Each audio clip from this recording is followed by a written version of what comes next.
महोदय, विधिवेत्ताओं ने इस अधिनियम की कमियों को बताया और कुछ मायनों में ब्रिटिश कानून से भिन्न होने के कारण यह उतना शक्तिशाली नहीं रहा। भारत में प्रदूषण निवारण के लिए अनेक प्राधिकरण और अधिकारी, अनेक प्रकार के नियंत्रण और अलग अलग कानून एक समस्या है जिससे कानून कमजोर पड़ जाता है और उसका प्रभाव कम हो जाता है। इसके अलावा जो लोग प्रदूषण के शिकार होते हैं वे प्रदूषण नियंत्रण मंडल की स्वीकृति के बिना सीधे न्यायालय में नहीं जा सकते। इससे जनता कानून से विमुख हो जाती है। अधिनियम की खामियों के कारण हाल ही में केरल उच्च न्यायालय द्वारा प्रदूषण नियंत्रण मंडल का मुकदमा खारिज कर दिया गया। जल अधिनियम 1974 के अनुरूप वायु प्रदूषण निवारण एवं नियंत्रण अधिनियम 1981 तैयार किया गया। खेद है कि अधिनियम का प्रारूप तैयार करने वालों और विधायकों ने इसके लिए समाजवादी राष्ट्रों के व्यापक पर्यावरणीय कानूनों की सहायता नहीं ली।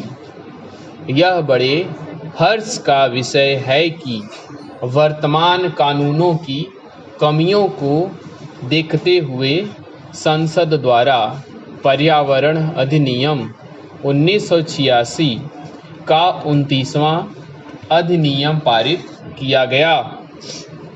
यह अधिनियम काफ़ी व्यापक है और इसका क्षेत्र भी विस्तृत है तथा इसके अधीन भारत सरकार को पर्यावरण की सुरक्षा और सुधार और किसी भी प्रकार के प्रदूषण को कम करने के लिए काफ़ी शक्तियाँ प्रदान की गई। इससे जल, वायु आदि के मानक निर्दिष्ट करने और उद्योगों की स्थापना तथा खतरनाक पदार्थों के रखरखाव के संबंध में प्रतिबंध लगाने में सावधानी बरती गई है। पर्यावरण के प्रदूषण के कारण होने वाली दुर्घटना से बचने और उद्योगों की चिमनियों से निकलने वाले प्रदूषणकारी तत्वों पर नियंत्रण के लिए अन्य उपाय करना केंद्र सरकार के अधिकार क्षेत्र में आता है।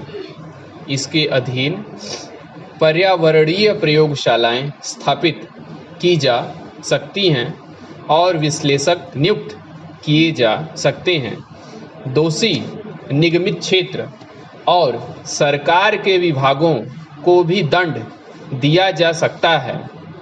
यद्यपि यह कानून काफ़ी साहसिक कदम समझा जा सकता है, लेकिन संकट के समय निष्प्रभाव साबित हो सकता है।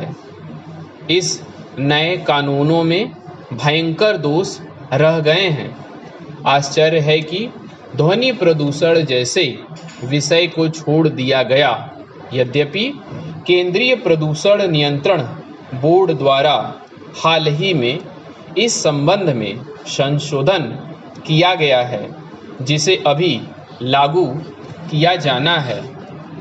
जनता की भागीदारी को प्रोत्साहित नहीं किया जाता और अफसरशाही पर अत्यधिक भरोसा किया जाता है।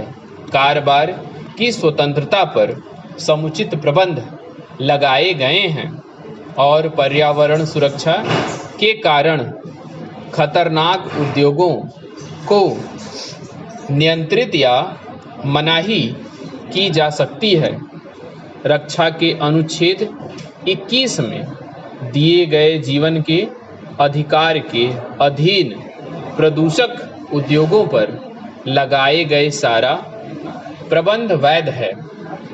बहुमूल्य प्राकृतिक संपदा को नष्ट होने या क्षति से बचाने के लिए अनुच्छेद 39 के अधीन राज्य द्वारा औद्योगिक और कृषि कार्यों पर प्रतिबंध लगाया जा सकता है।